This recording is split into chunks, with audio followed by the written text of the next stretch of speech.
rocking with some of the realest coaches in the game. Coach RB and Coach CB. Area code 459.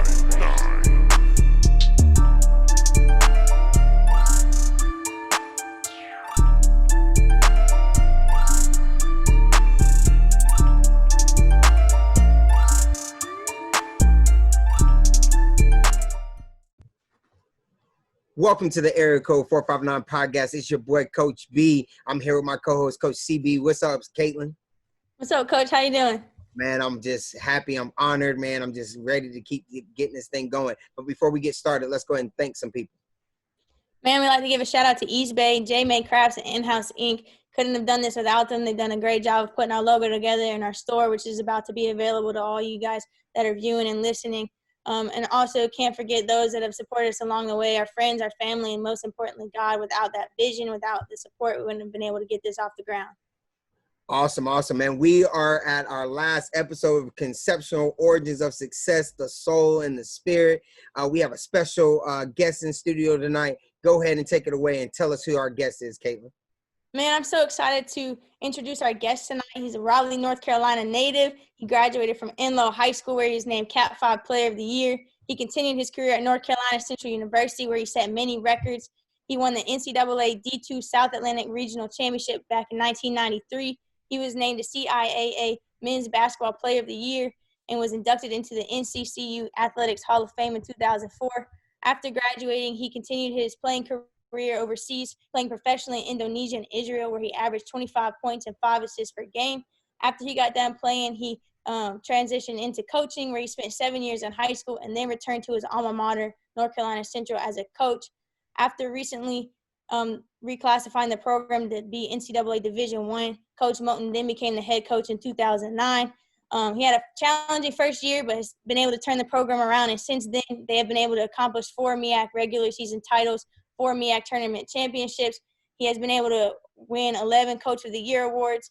They've been able to help graduate 41 seniors. He's had 31 players that have played for him and now are professional basketball players. And also he has had the ability to coach for USA Basketball, where they won the gold medal in 2019. Not only is he a coach, but you also coach. I've seen you have some talent playing the piano. You're a husband. You have 2 kids. Let's say hello to Poetry and Moton, Mr. Levelle Moton. How you doing today, Coach? Hey, how y'all doing? Look, let me tell y'all something. That's the best intro I do a lot of podcasts. Good Lord. That's the best one. I might need to hire y'all just for my intros from here on out. Hey, man, we'll do it for you. That's right. Coach, man, we are so blessed to have you, man. Man, fire me up, man. I'm so excited to have you. Man, I'm going to go ahead and introduce our podcast, and we're not going to have any more delays, and we're going to get you right into it. Coach, man, and thank you, CB, for that thoughtful intro. Man, on today's episode, we're looking at our 4th and final episode of conceptual, I'm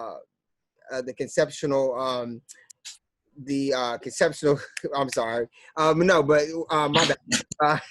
No problem. The Conceptual Origins of Success, excuse me, to all my people. And we're basically looking at that last segment of the soul and the spirit. On today's episode, we want to dive deep in how the soul and the spirit help creates that essence of self-empowerment. We just heard a beautiful resume of you, and there is nothing short of success. And we're looking for that, the soul, that what's in your soul and in your spirit that drives self-empowerment for success. Earlier in this series, we talked about growing your mental garden, and I truly believe, and I also feel that your soul and your spirit is something that needs to be cultivated as well. As a man of faith, I always believe that humans are made up of 3 things: your body, your spirit, and your soul. The spirit is an element that interacts with different powers of energy. These elements are made of 3 parts. That's your conscience, which is your idea of right and wrong. It's also your intuition. It's basically that knowledge or your knowledge base, and it's the ingredient and it's your communion. It's basically what you serve. And in my life, Jesus Christ is the center of my life. So it's who I choose to serve and what I choose to serve.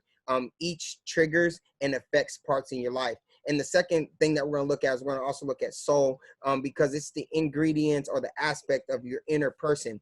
It has three main functions. It has the will, it has your mind, and it has your emotions. Your soul is the root of you and the inner representation of your person's life.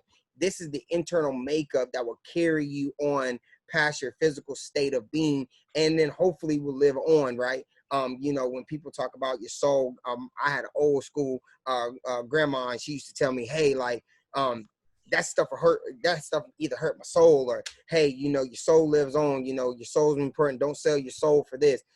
Coach, how do you connect your emotional and intellectual how do you connect your emotional and intellectual energy and intensity to the game of basketball and the game of life? I really, me personally, and y'all are much smarter than me. I just personally try to utilize what God has given me, and that's an extreme passion for what I do and who I am. I really love my life. I don't even use an alarm clock. I can't tell you the last time I had an alarm clock. Every day, I don't care what time I go to bed, I'm always gonna wake up at 5:45 a.m. like clockwork. And I've seen and been around people who need an alarm clock. They got to punch that clock and go back to sleep because they hate what they do. And so for me, God has truly blessed me with the incredible passion for what I love to do. And if you break that word down, passion is pass I on. How do you pass yourself on to other people? And, because I wasn't a heavy science guy, right? Like I knew the periodic table and that stuff like that. But one thing I did learn in kindergarten was when we sat on the carpet, if you rubbed your hand on the carpet and touched the person next to you, you could shock them. So energy can be passed. And so your energy can be passed on. So it's extremely important to me to just have the necessary energy and passion for everything that I do in all walks of life, because the same passion and energy that's required for me to be a great basketball coach, it's required for me to be a great husband. It's required for me to be a great son, of a great friend, and then especially more than anything, a great father. So when I come in this house, my kids don't care. They don't care nothing about this whole Levelle Moton thing that this other world tripping off of. They just like, Daddy, let's go play. I don't care how your day was. Let's go ride bikes or something. So at 46, I'm their best friend, and they 7 and 11 years old. So I got to get out there and do that as well. So I just try to have a immense passion for everything that I do in life, and it's been fortunate enough to carry over. Yeah. And I like that you talk about passion, because other people's passion can kind of help develop who you are and show you kind of like an energy, how to channel your energy. And growing up, I just want to know, who is one person that helped you understand the importance of knowing this and knowing how to stay true to who you are? And then how did that shape who you became today? My grandmother, man. Like, it's something about grandma. Like, I heard Rob mention his grandmother. Like, it's something about grandmothers, man. My grandmother was absolutely incredible. At 10 years old, I tell you, like, at 10 years old, we lived in the housing projects all my life pretty much. And at 10 years old, I won this competition called the Pepsi Hot Shot, where I was crowned like the best shooter in the world. I shot at halftime of an NBA basketball game, and I was the best 10-year-old shooter in the world. That was my claim to fame. So when I got back home, they're giving me all these parades and everything, and I said, Grandma, I'm gonna take this basketball serious, and I'm gonna get you out the projects and buy you this big house and this big car. And she looked me directly in my face and she said, I want you to understand something. That's fine and dandy, but the two most important days of your life is the day that you were born and the day that you figure out why, right? And the second thing she said is, when you leave this earth, if people remember you as a basketball player, then you've done a poor job of living, right? So that was so much knowledge for a 10-year-old. It's so much knowledge for a 40-year-old, but I had to grasp that and I had to embrace that. And what it did, it taught me the spirit of humility, that regardless of how well you can shoot this basketball, that ball is going to stop bouncing. And ultimately on your obituary, and when the pastor's reading at your eulogy, he's not going to be talking about how many championships you won and how many points you scored. He's going to be talking about how many people you affected in a positive way. And at the end of the day, regardless of whatever your belief is, I don't think God cares about how many player of the years and MEAC championships I got. Like, so if I'm going to enter the kingdom of heaven, I have to be able to treat people in the grandest way possible. So I'm not a perfect human being by no chance at all, but my grandmother humbled me at an early age, and I pride myself on treating people how I would like to be treated. Man, that is the golden rule, man. I think a lot of grandmas have taught in that golden rule, and it's great to see sons and and fathers continue to carry that golden rule of treat others how you want to be treated. And then also, what I do like about you is you don't seem to be a gatekeeper of information. You seem to put yourself out there like, hey, there's other ways to do things, and there's other ways to be successful at things. And what I do is, kind of, watching you progress, I've seen you as a winner. And when you win, it's a work of art. It's an artistic performance. Describe for us the spirit it took to reach all those pinnacle stages that we heard and to overcome those deterring pitfalls. That's a great question, because a lot of people think, the accolades that Caitlin read earlier, they are just a byproduct of your foundation. Like, you have to decide that you're going to be a winner from day one, right? And for me, I had no choice. Like, there was no options. When you're living in the projects, and I hate to say this, but there was a motto around our hood that said either you got a wicked jump shot or you're going to sling crack rock. That was the options. And every day you walked out of your house, you had to make a life or death decision just to get back in your house. So a lot of guys, and I thank God for giving me a vision beyond my present set of circumstances, because I was able to see futuristic things. And I had a relationship with God where it was he would talk to my spirit. And, it's kind of difficult to tell, right? It's kind of difficult to explain, but he would tap into my spirit. So I knew I was going to be something. I just didn't know what it was going to be. So I tried to master everything that I could possibly do. I played the piano, I danced, I rapped, I wrote songs, I wrote poetry. I could hit a baseball, I could throw a football.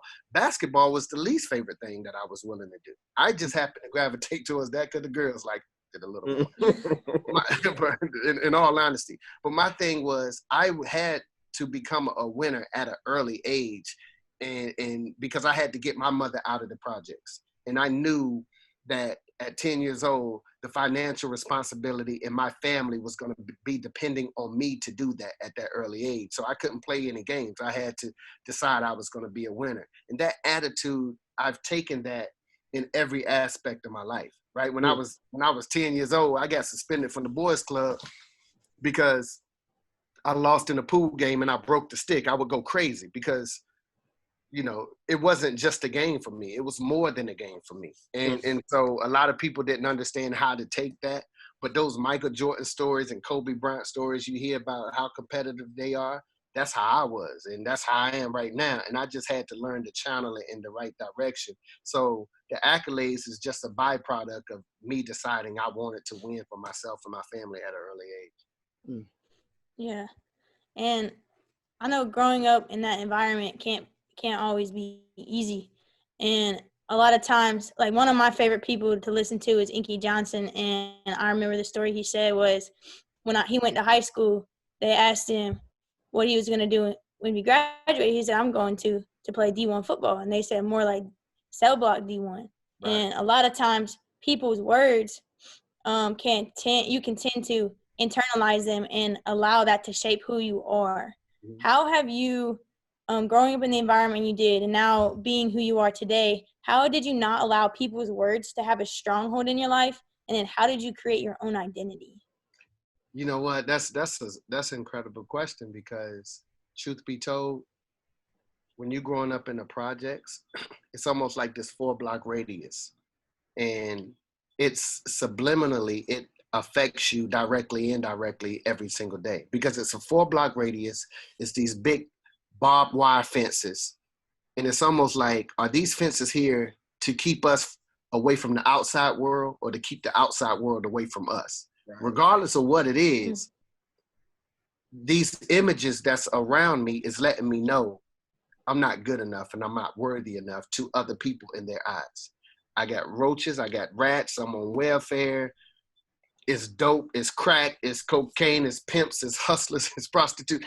All of this is surrounding me on a day-to-day basis. And when I get to school, all of my friends' parents are telling them, you better not go to his neighborhood. So I was never popular. I always was the guy where the world looked at me as if I was an outcast, a misfit, one of the have-nots, right? And so I was at rock bottom. But the beautiful thing about being at rock bottom is you get a full view while you're down there, right? So I had a chance to really dissect and understand people for who they are, what they were for, and all of those things. And so I also learned to develop my own support system. And I think that's something important that people really need to understand. At the end of the day, the person that really needs to support you the most is you.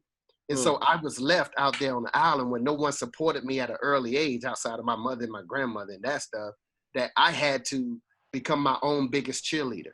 And so in essence, I was taught to believe in me, and I didn't need external factors to cheer me on and give me the fake applause along the way. And it taught me who I was and how to self-observe. And it's been the greatest gift that I've ever encountered to this day, because I had to figure that out at 5 years old, where a lot of celebrities or whoever, they find that out in their 30s and 40s. I found that out at 5.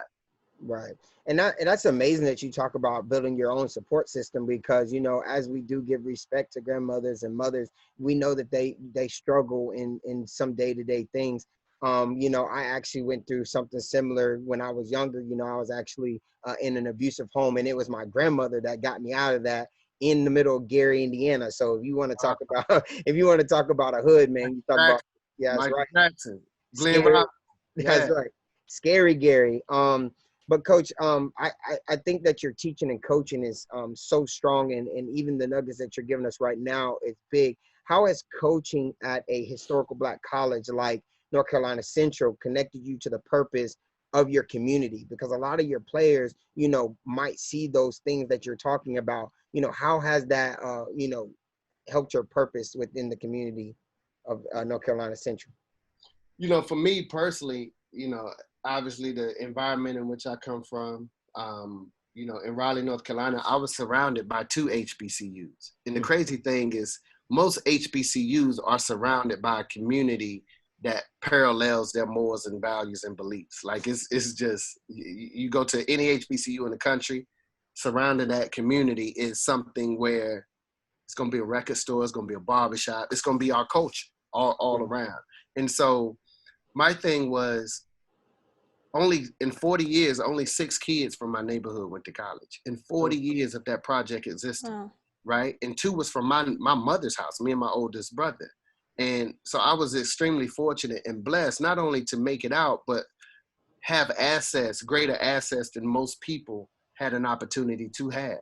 And so I realized it wasn't because I was so much greater or better than more talented than them. I was just extremely fortunate, and I probably had a little more discipline than them. So with that said, I always still see them as a version of myself. It was just they were yet to blossom. So I felt like it was my moral obligation and a social responsibility to stay impacted and connected to those neighborhoods and give back, because those communities supported me when I didn't even know who I was, you know, within. And so I just feel like it's extremely important to do that. And I'm a giver anyway, by nature. I'm a giver. I tell people I love them all the time. I ask people, what can I do to help you? It's just who I am naturally. And I think a whole lot of that has to do with my grandmother, because just because I made it out of that environment doesn't mean it's not my responsibility to go back and send the elevator back down. Yeah, I really like that you said that, because, like, especially in coaching, it's so important to get to know your players. It's so important to know where they're from and continuously build that relationship and know what they're going through, because sometimes they walk into practice and they have a bad practice, and it's not because of basketball, it's because of everything outside of the court. And just as we put effort into getting to know people, like, we have to continuously get to know ourselves on a daily basis. So how do you continue to grow and learn who you are and then inject that person into everything that you do? I think it's really critical to surround yourself with people that's going to be completely honest with you. You know, the position, I've always done that. And all of my coaches from day one, they never told me I was good. They just said, like, they just constantly pushed me to be better. My friends, my best friends, they always tell me, look, even to this day, I don't care what celebrity status they think I may attain. If I'm right, I'm right. But if I'm wrong, they're the first ones to tell me. They were like, look, homie, that's trifling right there. You need to fix that or whatever, whatever. So I think it's extremely important to surround yourself with people who aren't yes men. And my grandmother told me this, and at the time I thought she was crazy, but now I know I was crazy.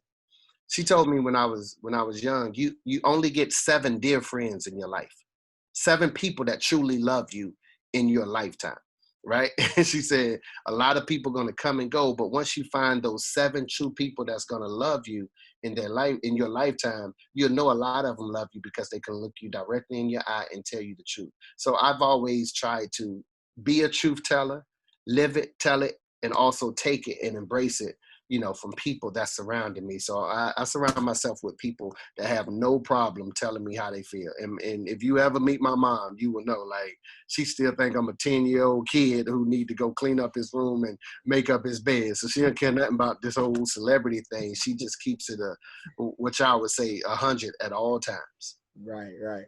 Yeah, man, that sounds like my mom, man. I'll tell you what. And I was actually blessed to tell her over family dinner not too long ago. I said, you know, my dream is to retire you. Like I'm going to do it, and I want to do it for you, and I'll make anything happen for that.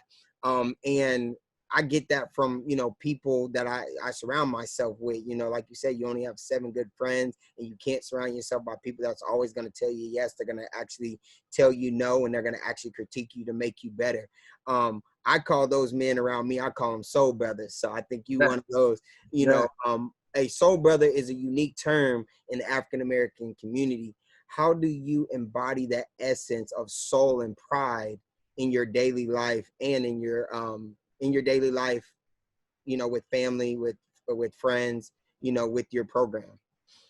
You know, it goes back to that initial word, passion. I think passion and soul is directly connected. And I just try to make sure I sustain and maintain the proper spirit for people to want to deal with me. Like in religion, we call it spirits. In science, we call it energy.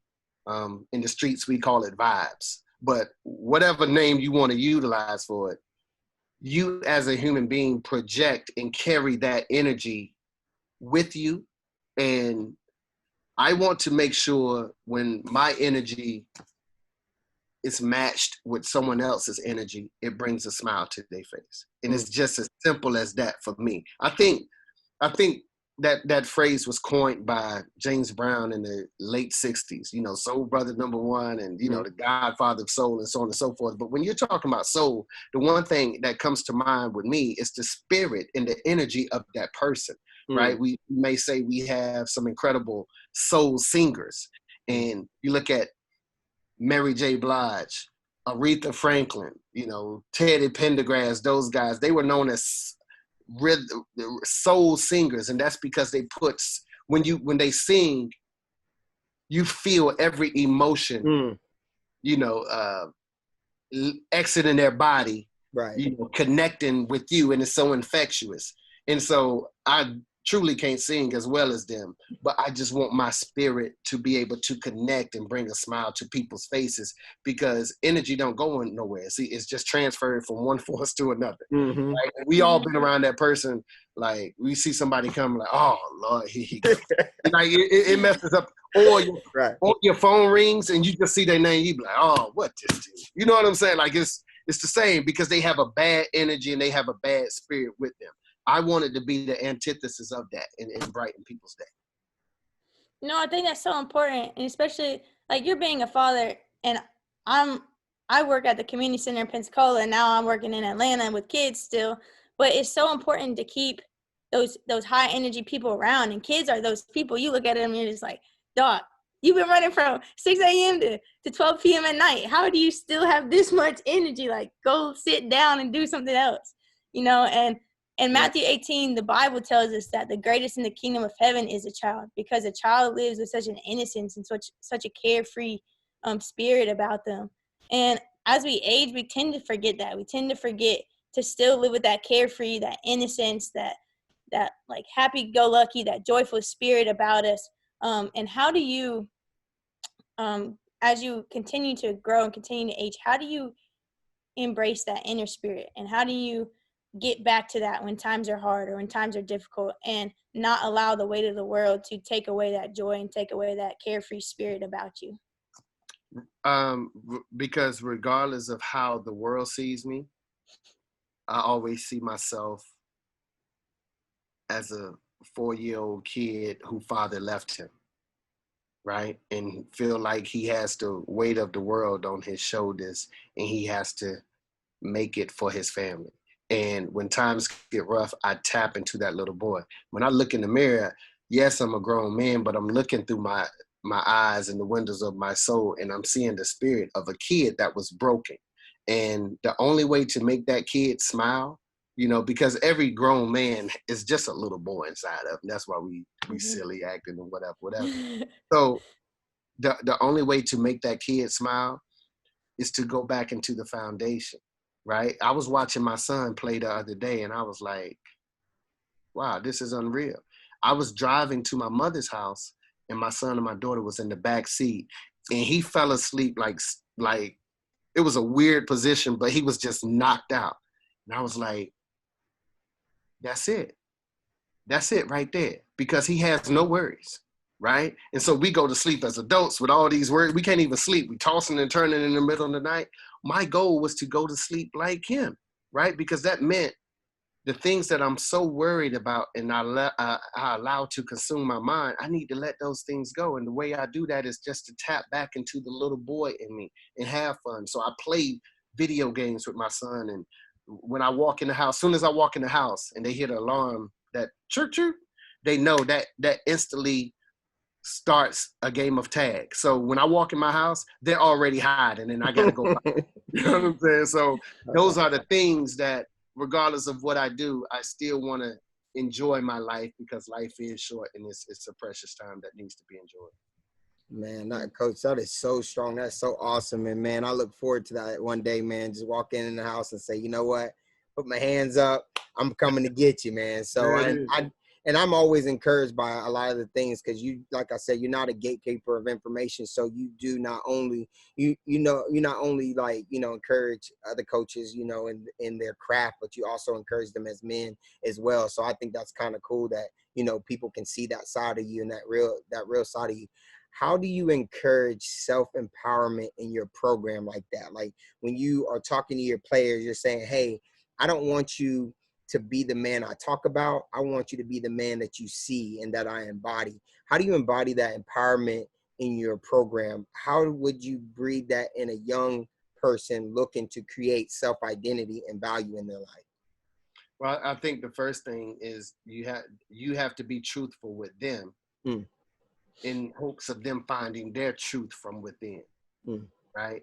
So many people, and I'm extremely truthful, man. Like it's probably to a fault. You know, everybody I coach want to go to the NBA, and that's perfectly fine, right? But we play musical chairs, and at the end of the game, I tell them, listen here, only one of y'all won this game out of 15 people, right? So imagine playing musical chairs with 1 million people, but it's only 35 chairs. That's what the NBA is, right? And y'all couldn't win with your teammates in your own gym with your favorite song playing, right? And so the message is, I'm not breaking their dreams, but I'm letting them know the law of probability is real out here. And one day this ball is going to stop bouncing.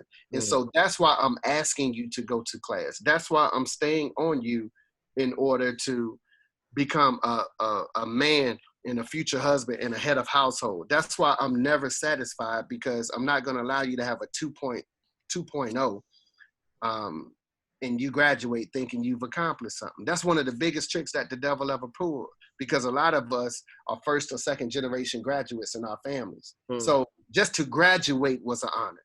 But if you're graduating with a 2.1, that my mom always told me that's average, and average is the best of the worst. So you know what I'm saying? But now when you get across that stage, you're immediately thrown into the trick bag of competing with the Harvards and the Yales and everyone else who had a 3.8.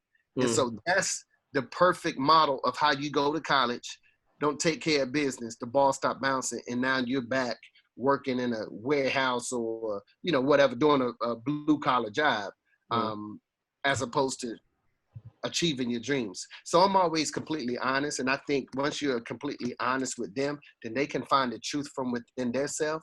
And now that self-empowers them. And self-empowering doesn't mean it's always going to be positive, right? I don't be their friends. I tell them exactly how our grandmas told us, because we got time to play with them in this world. And then they have to go from there.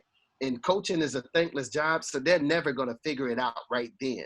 They have to figure it out 5 years from now. But I always get those calls when they say, Coach, man, I appreciate you teaching me that lesson because I see why you did it now. You follow what I'm saying? And so that's the self-empowerment that I'm looking for and seeking. Yeah, and that's important. I believe coaching, teaching, anything. I mean, basically all jobs are to help people, but especially coaching. Our classroom is the basketball court, and we're not teaching basketball. We're not teaching science. We're not teaching math. We're teaching the game of life and allowing those players when they leave us to be better off for life when they left, before they came to us. You know what I mean? And so I love that you say that, and that self-empowerment. The past 3 episodes, we talked about conceptual origins of success with the heart, with the mind, and with the ear, and how they all contribute to that inward success inside of you. I just want to know, how does your soul and spirit to you, how do you think it contributes to conceptual success? You know, I just think it's something from each component that you mentioned. I think it's something that you must extract, you know, but you get here's the tricky part about it. You have to be really, really careful with how much you extract and who you extract it from. So you're talking about your heart, be careful who you give it to. Right? Because if you give it to the wrong person, it can be destroyed. You're talking about your ears in terms of listening. That's a very important quality. But you also, sometimes there's going to be a point when you don't need to listen to anyone. You got to listen to yourself, right? And so we talk about seeing things. Sometimes seeing is believing. You can have all of these dreams, but once you actually can see something, now that exposes you to it in a completely different way. And now you know this goal is attainable. So my thing is, all of those things, it's like the hood of a car. You see a car is running, but you lift it up and you see all these intricate parts that's really making it happen. And I think that's the beauty of conceptual success. But I also think the beauty of conceptual success is it all starts and ends with you in holding yourself accountable. And at the end of the day, if we're being completely honest with ourselves, and my mama always told me this, and I hate it when she told me this, but it's the truth. She always said 98% of the things that happen to you, if it's bad, it's your fault. I'm like, it ain't my fault, because that girlfriend that broke your heart, you chose her. Like, she ain't forced herself. You chose her. You know what I'm saying? Like that school that you went to that you ain't like, you chose the school. You follow me? So that marriage that you was in, that you got divorced and you hate that person, you chose her as a spouse. And so once I learned the ability to cope and understand self and understand that I have the power over my life, along with those 3 components that you mentioned, I think that's the true beauty of conceptual success. Man, Coach, I'm just going to say mic drop, boom, because that's exactly how we wanted to end it, man. We wanted to end this mini series with it all goes back to you. You can make the choice. And then once you make the choice, you can make things happen, man. I always tell my clients in my nutrition business or people that I work with in the education, I always say the first part of this is just saying yes. When you bet on yourself and you say yes to yourself, so many things will come your way. Coach, man, we're getting ready to wrap up this episode. At the end, man, we come to a huddle. So, man, we all know what huddles are about. You get to reflect back on what you talked about. You get to, make things happen and move forward and improve upon them. We like to call this our call to action. So I'm going to let CB start with the call to action. Then Coach, you can go, and then I'll wrap us up, and then we'll get out of here. Go ahead, Caitlin. I just want you to find one person in your life that doesn't care about your feelings, but they do care about telling you the truth. And then I want you to go to them once a week and just talk to them and see what they have to say, and then listen and see what you can take from that and apply it to your life to grow and get better. Wow, Caitlin, I'm beginning to think you like 75 years old. Y'all got too much knowledge in this body. They're speaking that thing. But for me, it's very simple. If you don't listen to anything that I said, like, just understand that we're talking about energy and spirit.